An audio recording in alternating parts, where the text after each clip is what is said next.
오늘은 갈라디아서 3장 8절부터 22절 말씀을 통해서 약속과 보답이라는 제목으로 함께 말씀 듣도록 하겠습니다. 지난주 아브라함이 믿고 의롭다함을 받았다라는 것의 믿음이 무엇인지를 우리가 함께 살펴봤습니다. 아브라함은 약속을 믿었던 거죠. 하나님께서 너를 통해 큰 민족을 이루겠다는 약속을 하늘의 별과 같이 바다의 모래알과 같이 이루시겠다는 그 약속을 신뢰하게 됐습니다. 그것을 신뢰한 아브라함은 하나님에 대한 신뢰가 점점 높아짐으로 말미암아 자기의 아들 이삭을 하나님께 드리는 충성의 보답을 이루어냈습니다.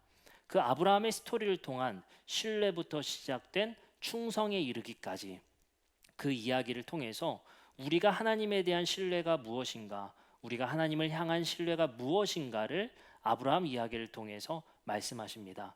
하나님을 신뢰하는 단계부터 충성에 이르기까지의 이야기입니다. 지난주 갈라디아서 3장 6절 말씀을 통해서 아브라함은 이렇게 말합니다. 아브라함이 하나님을 믿었다는 거죠. 하나님을 신뢰하게 됐다는 것입니다. 그것이 그에게 의로 정하여졌다라고 얘기를 합니다. 그 의는 갈라디아서 3장 14절에 이렇게 말합니다. 이는 그리스도 예수 안에서 아브라함의 복이 이방인에 미치게 하고 또 우리로 하여금 믿음으로 말미암아 성령의 약속을 받게 하려 하는 것이다. 바로 약속에 대한 신뢰, 하나님이 하신 약속에 대한 신뢰인 것입니다. 근데 이것은 우리가 그냥 하나님을 신뢰할 수 있는 것이 아닙니다. 하나님은 아브라함의 인생에 개입하셔서 역사에 개입하셔서 하나님이 얼마나 정의로우신지, 하나님이 얼마나 신실하신지를 아브라함의 인생사를 통해 보여주셨고, 아브라함은 그를 신뢰할 수 있었고, 아브라함은 그에게 충성을 다하게 됩니다. 우리도 마찬가지로 하나님의 가족이 되었다는 것은 하나님이 이 역사를 통하여서 예수 그리스도를 통해 죄의 세력으로부터 우리를 건져내 주시고 하나님의 백성으로 삼으셨다는 그 약속을 성취하셨다는 그 역사 이야기, 인생에 하나님께서 어떻게 역사하셨는지 우리는 성경을 통해서 우리에게 계시하시고 그 신뢰할 만한 하나님을 우리는 믿음으로 말미암아 그 약속을 우리도 혜택받게 됩니다. 쉽게 말씀드리면 하나님은 아브라함에게 약속하셨고 그 약속을 이삭에게, 야곱에게, 그리고 야곱의 12형제들에게, 12형제는 이스라엘이 되게 됩니다. 그것을 통해서 하나님은 아브라함에게 약속하셨단 말을 반드시 지키는 분이라는 것을 성경을 통해 우리에게 말씀하십니다. 그리고 하나님은 이스라엘을 통해 이 땅을 바로잡기 위한 계획을 이루어 나가십니다. 그러나 이스라엘은 하나님께 충성하지 못했죠.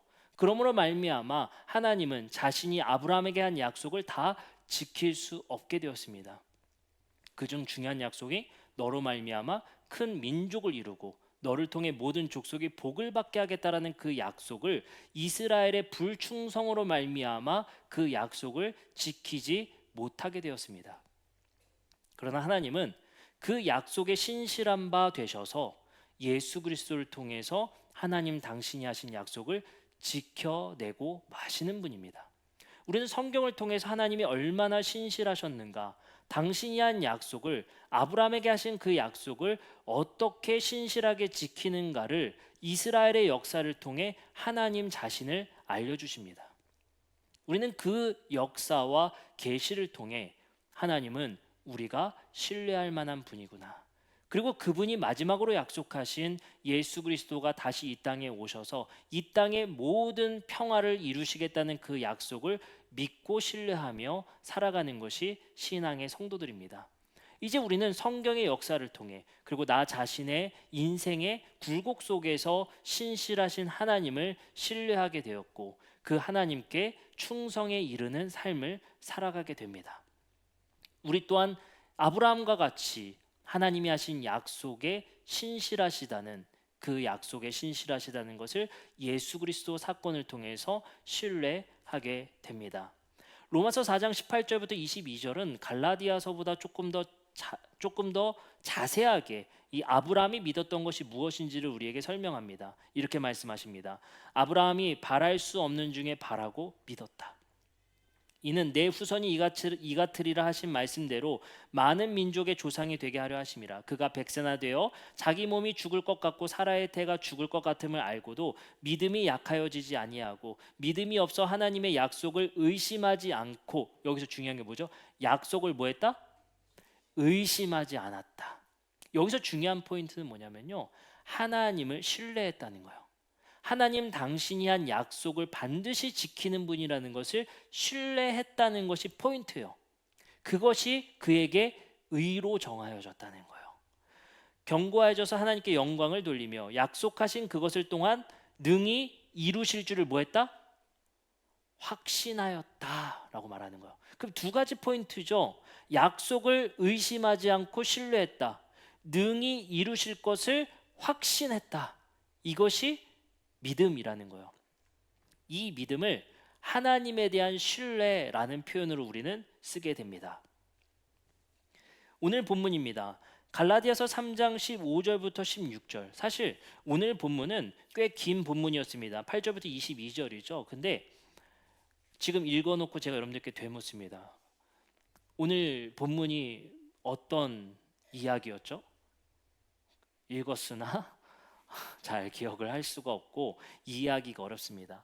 사실 한 절 한 절 이것은 이런 의미였고요, 이거는 이런 상황에 이런 말을 하는 거였고요, 이것은 이런 것에 대한 답변이었고요, 이렇게 설명하기는 너무 설교 시간에 어려울 것 같아요. 이건 성경 공부 때 그렇게 해야 될 것 같고, 설교 시간에는 핵심만 여러분들께 알려드리면 좋을 것 같아요.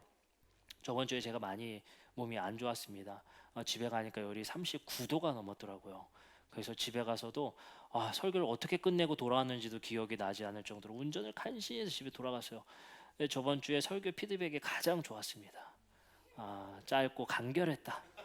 앞으로 어떻게 설교해야 될지 제 방향성을 정확하게 알려주신 것 같아요. 짧고 간결하게, 핵심만, 그렇죠? 갈라디아서 3장 15절부터 16절에 핵심 단어 한 구절을 보셨으면 좋겠어요. 이렇게 말씀하십니다. 형제들아, 내가 사람의 예대로 말하노니 사람의 언약이라도 정한 후에 아무도 폐하거나 더하거나 하지 아니합니다. 여기서 뭐라면요, 사람도, 사람 간의 약속도 함부로 폐기하지 않아요 라는 말이에요. 그리고 이렇게 말합니다. 16절, 이 약속들은 아브라함과 그 자손에게 하나님이 말씀하신 것인데, 무슨 의미인지 보려고 하지 마시고요, 하나님이 아브라함에게 뭐 했다? 약속하셨다는 거예요. 17절 봅니다.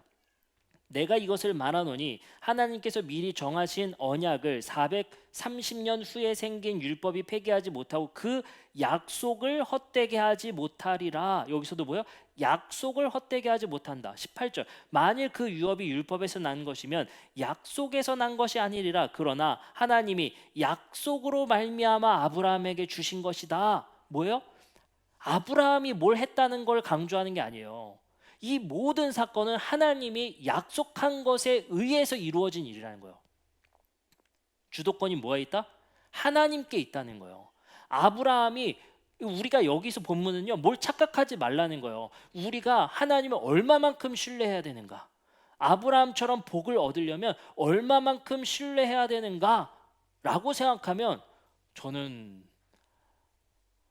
하미니아 주니를 모리아산에 바치라고 하면 전 좀 어려울 것 같습니다. 그렇죠? 하나님의 종으로 지금 목사 되기를 서원하라고 하면 제 마음에 시험이 들 것 같아요. 그러면 목사님 하나님을 신뢰하지 않으세요? 그런 아예 의심 없는 신뢰의 강도로 말한다고 하면 이게 쉽지 않을 것 같습니다. 여기서 그래서 강조하는 부분은 뭐냐면요, 아브라함의 신뢰의 강도를 강조하지 않고 하나님의 약속의 강조점이 있단 말이에요. 근데 여기서 우리가 강조점을 잘못 보면 아브라함의 믿음만큼 우리도 엄청나게 하나님을 신뢰하고 의심하지 말아야 돼요. 의 강조점을 둬야 되겠지만 본문은 그렇게 말하지 않아요. 아브라함의 믿음은 여기서 한 번 말하고 뭘 계속 강조해요? 하나님은 약속하셨고 사람 간의 약속도 패하지 않는데 하나님은 그 약속에 얼마나 충실하셨으며 하나님이 이 약속을 어떻게 성취하셨으며 이 얘기에 주도권이 있단 말이에요. 그러니 아브라함이 얼마나 큰 신뢰를 가졌냐 보다는 주도권은 하나님은 자신이 한 약속을 너희들을 고쳐놓고라서라도 반드시 지키는 분이라는 거예요. 그리고 얘기합니다. 19절입니다. 그런즉 율법은 무엇이냐? 범법으로 더하여진 것이라 천사를 통하여 한 중보자의 손으로 베푸신 것인데 약속하신 자손이 오시기까지 있을 것이라. 22절. 그러나 성경이 모든 것을 죄 아래 가두었으니 예수 그리스도를 믿음으로 말미암는 약속을 믿는 자에게 주려 함이라. 다 모든 것이 뭐예요? 약속이라는 것에 오늘 본문이 강조되어 있다는 걸 알 수 있습니다. 여기서 바울이 강조하는 것은 하나님의 약속에 의해, 그 주도권에 의해 가족됐다는 거예요. 여기서 착각하지 말아야 되는 건 뭡니까? 믿음이냐 율법이냐를 가지고 싸우는 것으로 가지 말라는 거예요. 오히려 여기서 뭡니까? 율법이나 믿음이나 모두 하나님의 약속의 성취일 뿐이다. 주도권은 뭐에 있다? 하나님께 있다는 거예요.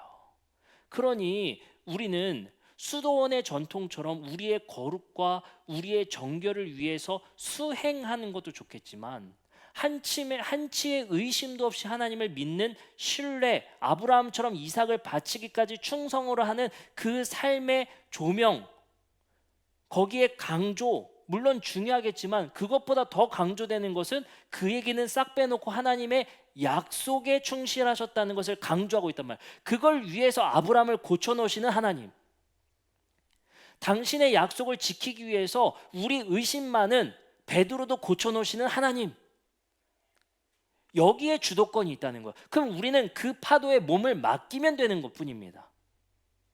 우리가 우리의 몸과 육신을 내쳐서 우리가 그런 한치의 의심 없는 사람으로서 수행하는 것도 우리에게 필요할지 모르겠지만, 그거보다 더 강조되는 것은 하나님의 약속을 지키기 위해 그 주도권을 가지고 계신 하나님이 아브라함을 사람 되게 만드시고 베드로를 순교자 되게 만드시고 바울을 회심시키시고 죄인인 우리를 불러내시고 거기에 우리가 더할 것은 있다 없다?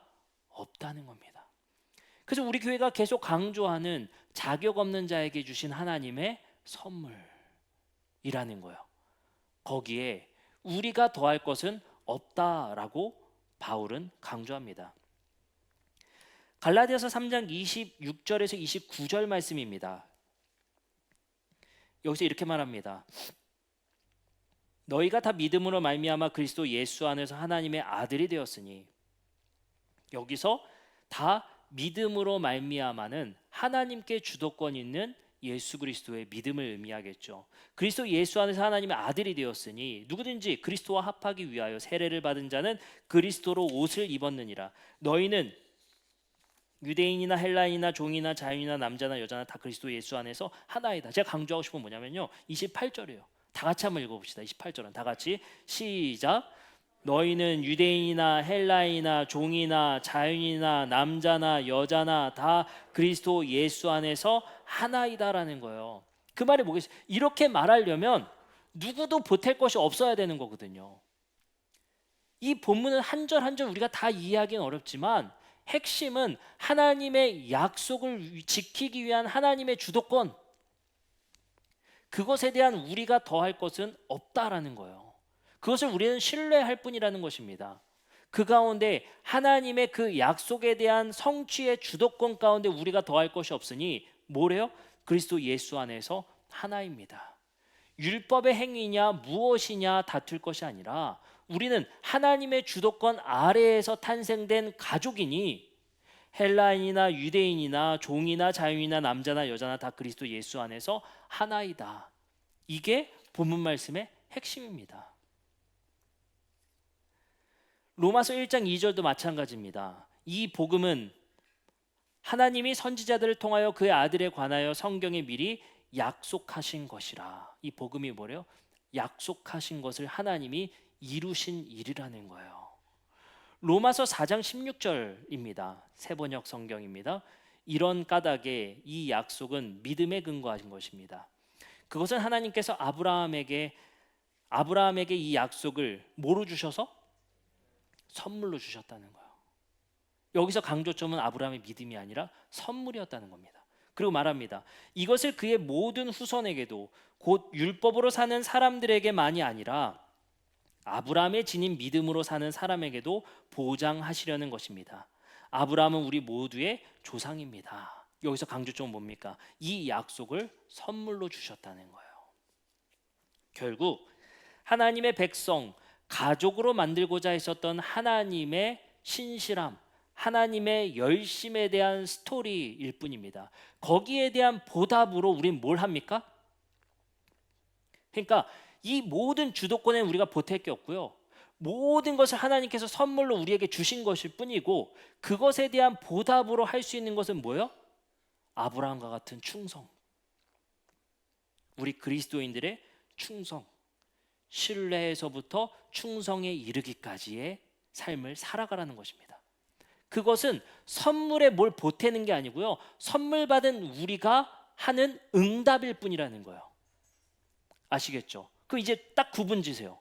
선물에 내가 그래도 하나님 리본은 달았잖아요. 이거 맞아요, 틀려요? 틀려요. 우리는 그 선물 모든 것은 하나님께서 주신 선물이요 은혜일 뿐이고, 그 선물 받은 우리가 하는 보답이라는 거예요. 그것에 대한 응답으로서의 신뢰와 충성에 이르기까지의 삶을 살아간다는 겁니다. 선물엔 아무것도 보태지 말라는 거예요. 그러니 선물 받은 우리 모두는 선물을 자격이 있어서 받은 것이 아니니 모두가 하나일 뿐이고, 하나된 우리 가족은 그것을 받은 선물 받은 사람으로서 뭐하라? 보답하고 그것에 충성한 삶을 살아라 라는 것이 바로 말씀의 요지입니다. 그래서 이 이야기의 강조점이 끝나고 다음 주부터 들을 말씀 갈라디아서 4장으로 넘어가면요, 바로 전환돼서 이런 말씀을 하십니다. 너희가 이제 아들이므로 하나님이 그 아들의 영을 우리 마음 가운데 보내사 아빠 아버지라 부르게 하셨습니다. 그러므로 내가 이후로는 종이 아니요 아들이니 아들이면 하나님으로 말미암아 유업을 받을 자니라. 하나님의 자녀로 부름받은 너희가 왜 다시 종노릇 하느냐라고 반문하는 것입니다. 그리고 나서 이어지는 말씀이 이렇게 말합니다. 그런데 너희가 하나님께 보답하는 것이 아니라 너희의 삶을 들여다보니 어떻게 한다?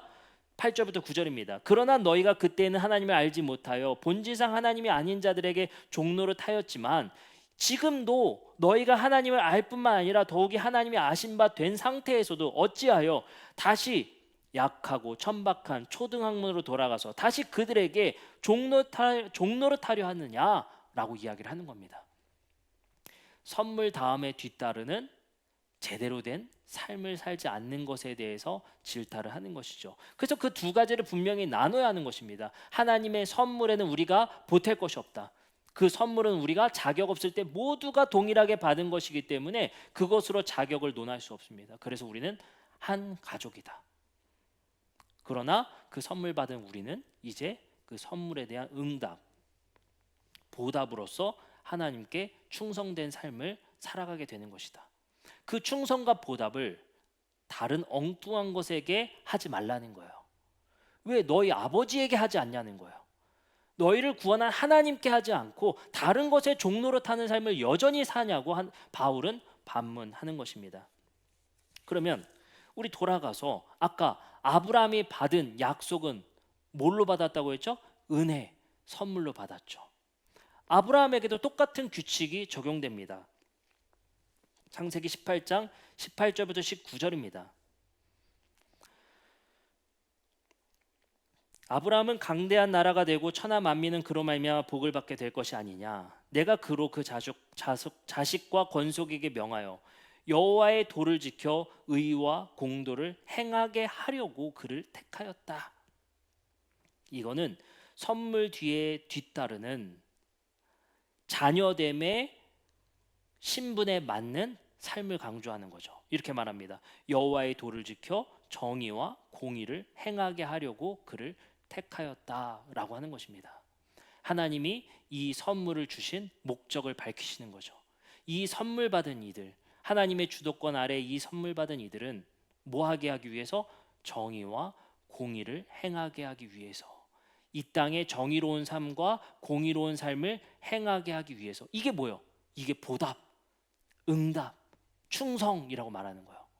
그러면 선물 받은 사람들의 충성과 보답은 뭘로 보답한다?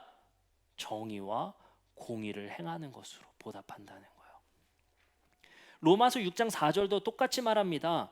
그러므로 우리가 그의 죽으심과 합하여 세례를 받음으로 그와 함께 장사되었나니 이는 아버지의 영광으로 말미암아 그리스도를 죽은 자 가운데서 살리심과 같이 우리로 또한 새 생명 가운데서 뭐하게 하려고 불렀다? 행하게 하려고 불렀다. 그 행함이 뭐예요? 그 보답이 뭐예요? 정의와 공의를 행하게 하려고 했다.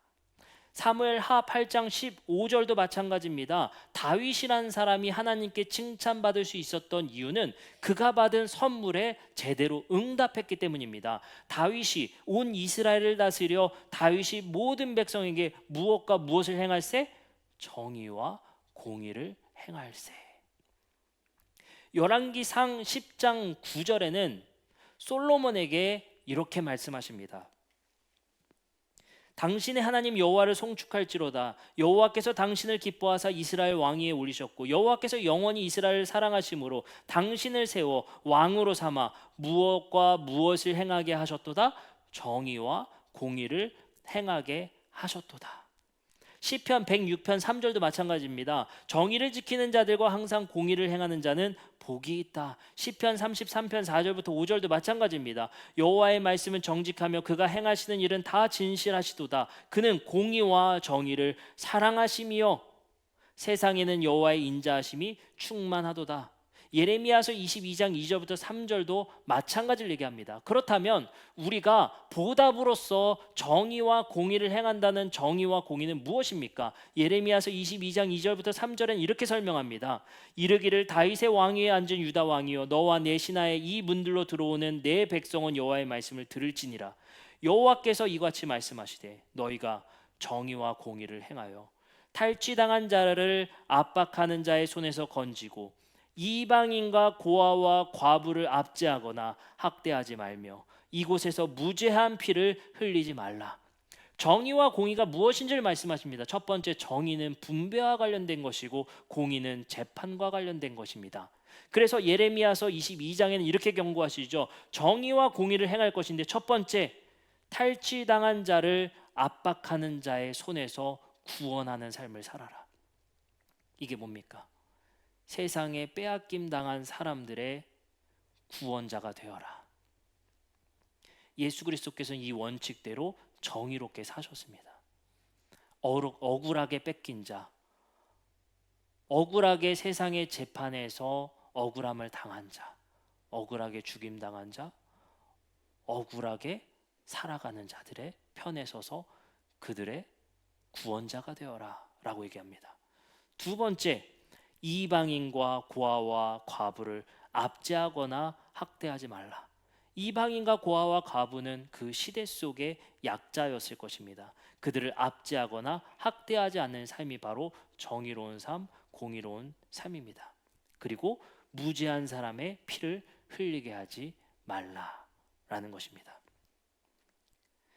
우리는 그래서 하나님께서 우리에게 원하시는 보답은 바로 정의와 공의의 실천. 하나님은 아브라함께 받고자 했었던 보답, 응답은 바로 정의와 공의를 행하게 하시려고 라는 것입니다. 우리는 계속 이 원칙을 배웠습니다. 놀랍게도 하나님 앞에 정의롭고 공의로운 것이 아니라 세상 앞에 정의롭고 공의로운 것입니다. 그 말이 무엇입니까? 우리는 세상의 정의로운 삶, 세상의 공의로운 삶을 살아갈 때 하나님이 그것을 보답으로, 응답으로 받으시겠다는 것입니다. 하나님은 하나님께 충성하라라는 것이 아니라 하나님께 충성을 다한다는 것은 세상 앞에 정의롭고 공의로운 삶을 살아라라고 말씀하시는 겁니다. 그 원칙은 예수 그리스도의 가르침에도 마찬가지였습니다. 바로 너희가 나를 사랑하거든 내 계명을 지켜라. 그 계명은 뭡니까? 나를 사랑하라가 아니라 서로 사랑하라. 그것이 바로 정의로운 삶, 공의로운 삶입니다. 그 어떤 세상의 사람들보다 개인주의적인 세상 속에서 이타적인 삶을 살아내는 것, 공동체를 아끼는 것, 서로를 더불어 돌보는 것, 그것이 정의롭고 공의로운 것, 하나님이 우리에게 선물 주신 이유다. 하나님이 선물 주신 이유에 우리는 반드시 응답되어야 할 것입니다. 그래서 골로새서 2장 8절부터 10절에는 이렇게 말씀하십니다. 누가 철학과 헛된 속임수로 너희를 사로잡을까? 뭐하라? 주의하라. 이것은 사람의 전통과 세상의 초등학문을 따름이요 그리스도를 따름이 아니니라. 여기서 저는 한 포인트를 봤으면 좋겠어요. 우리가 그리스도인다운 삶을 세상에서 살아간다는 핵심 명제는 주의하며 사는 것입니다. 쉽게 세상에 선동당하지 않고 하나님의 말씀의 기준 잡아서 주의하며 살피며 사는 것. 그런 일이 얼마나 많이 있습니까? 이번 파리 올림픽도 마찬가지였던 것 같습니다. 한 여성 복서가 금메달을 따고 트랜스젠더라는 어떤 이슈를 가지고 상당한 욕을 먹는 장면들을 우리는 다 잘 보았습니다. 남자가 여성 경기에 참가한 것을 두고 논란이 되었고 그 여성 선수는 엄청난 욕을 먹었습니다. 놀랍게도 그것이 추후에 밝혀진 것은 XY 염색체를 가진 사람이 여성 복싱 경기에 참가한 것을 두고 논란이 되었지만 XY 염색체를 가지고 있는 남성 호르몬 수치가 높게 나오는 성발달상에 문제가 있었던 사람입니다. 그녀는 어려서부터 여성이라고 생각했고 성전환 수술을 받은 적이 없습니다. 그는 처음부터 자신이 여성으로 살았고 모든 생식기와 육체는 여성의 것을 띠고 있었습니다. 그러나 그의 호르몬 수치는 남성으로 나오고 말았습니다. 그리고 실제는 그는 돌주먹 같은 남성의 주먹으로 여성을 팼다라는 것으로 욕을 먹었으나 그는 무패 복서가 아니었습니다. 꽤 많은 패배를 기록했던 선수였습니다. 우리는 그가 금메달을 따기 위한 노력과 열심, 그가 이러한 것을 이겨내기 위한 노력들, 그 모든 배후에 있었던 것을 생각하지 않고 남성 선수가 성전환 후 여성 경기에 참가해서 올림픽을 먹칠했다라는 것으로 모두가 비난했었던 이야기입니다. 우리는 이러한 이야기들을 살피면서 우리 그리스도인들이 주의해야 될 것이 무엇인지를 고민해 보게 됩니다. 쉽게 선동되면 안 된다는 것입니다. 사람을 공격하기 위해서, 마녀 사냥하기 위해서 수많은 명제를 가지고 우리를 선동합니다.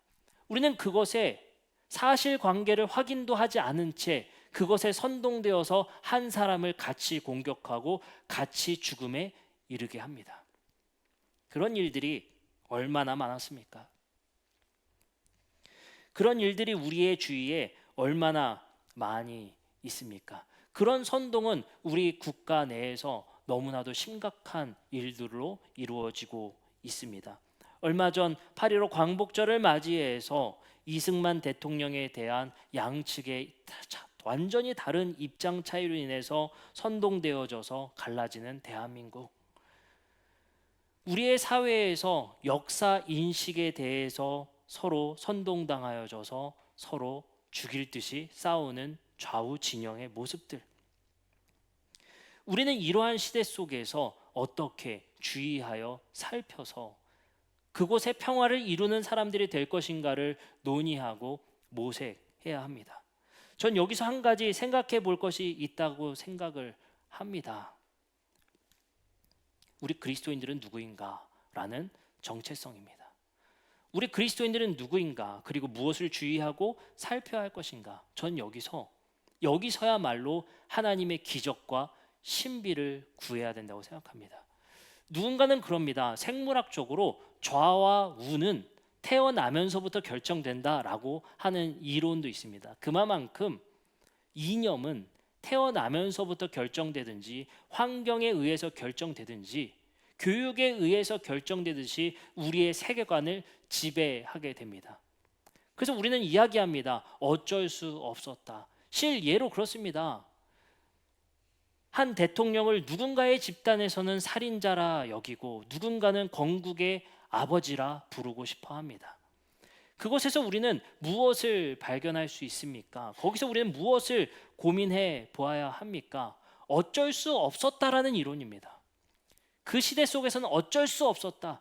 그것이 우리의 삶에, 우리의 인생에 늘 붙는 수식어입니다. 그 시대상 속에서는 어쩔 수 없다. 우리의 삶의 환경에서는 어쩔 수 없었다. 그러나 우리 그리스도인의 정체성은 그 어쩔 수 없음을 넘어서는 것. 그것을 넘어서서 평화를 모색하는 것. 얼마 전에 조사한 내용에 의하면 우리 20대 남녀들의 조사 속에서 결혼하지 말아야 될 차이점 첫 번째가 바로 뭐게요? 정치 차이. 절대 결혼하지 마라. 이게 대한민국의 현실입니다. 그거는 결코 극복하지 못할 문제라고 말할 정도입니다. 어찌해야 됩니까? 교회는 그것을 어쩔 수 없으므로 인정해야 됩니까? 아니면 그것을 넘어서기 위한 우리의 신비를 논의해야 되겠습니까? 저는 여기서 하나님의 기적과 신비를 구하고 싶습니다. 그것조차 넘어서 한 가족이 될 수 있는 것. 어쩌면 시대가 우리에게 문제를 준 것입니다. 정치 차이, 이념 갈등, 역사 인식 차이, 여러 가지의 갈등으로 우리는 갈라지고 있고 남이 되어가고 있습니다. 이것은 비단 우리나라뿐만 아니라 미국도 마찬가지입니다. 이러한 시대 속에서 그리스도인의 정체성은 뭐이며 교회는 어떤 위치를 가져야 되겠습니까? 어쩔 수 없음으로 갈라 세워진 이 시대 속에서 그 어쩔 수 없음을 넘어서고자 하는 신비가 우리에게 있었으면 좋겠습니다. 그리고 우리가 가져야 될 두 번째는 우리의 마음의 쉼과 여유를 통한 정의의 모색입니다. 하나님이 우리에게 원하는 보답과 우리에게 원하는 응답은 정의와 공의입니다. 그 정의와 공의는 이방인과 고아와 과부를 압제하지 않고 탈취당한 자를 구해주는 일이라 했습니다. 그러한 일은 우리 삶에 쉼과 여유가 있을 때 그 평화를 도모하게 됩니다. 우리의 삶이 어지럽고 우리의 삶에 평화가 없는데 누구를 구원하게 됩니까? 먼저 우리가 하나님께 구해야 될 것은 우리의 삶에 평안과 쉼을 구하셨으면 좋겠습니다. 얼마 전 뉴스 보셨나요? 한 남성이 엘리베이터에서 한 여성을 뒤따라 타면서 야구방망이로 때리는 장면을 뉴스를 통해 보게 됩니다. 그 가해자가 인터뷰에서 범행 동기를 이렇게 말했습니다. 피해자가 잘 살아 보여서 현실에 불만이 있어서 범행했다. 놀랍게도 2023년 7월 신림동 칼부림 사건의 가해자의 동기는 이랬습니다. 나는 불행하게 사니까 남들도 불행하게 만들고 싶었다. 이게 우리 시대의 상 아니겠습니까? 나보다 잘 살아 보여서 나만 불행해 보여서 이것이 우리의 시대상이자 우리의 세계관일지 모르겠습니다. 그 분노 속에 살아가는 젊은이들의 마음들, 이 마음들 속에 우리의 여유와 쉼은 찾아볼 수가 없습니다. 이것은 비단 아이들을 키우는 육아에 지친 부모님들의 마음도 같을 것 같습니다. 제가 이번 주간에 한 영상을 보면서 꽤 위로받은 영상이 있었어요. 이 영상을 보고 오늘 설교 우리 마치도록 하겠습니다. 이 영상을 보면서 깨달은 바가 있습니다. 누구의 잘잘못과 이념과 사상의 갈등을 넘어서는 것은 사랑과 가족의 힘이다. 하나님께서 우리를 가족으로 삼으셨다는 것은 그 어려움 속에 잘못과 잘함을 지적하는 것이 아니라 가족이란 이름으로 안아줄 수 있는 공동체, 그것이 바로 바울의 이야기고 하나님의 이야기입니다. 왜요? 그 누구도 잘한 것, 잘못한 거 있을 때 하나님께서 주신 선물이기 때문에 그것이 우리 부모의 마음이고 우리 교회의 마음이어야 될 것입니다.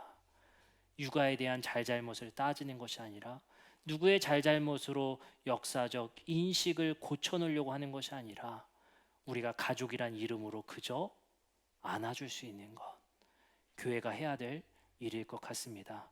우리 함께 오늘 함께 찬양하고 기도하는 시간 갖도록 하겠습니다.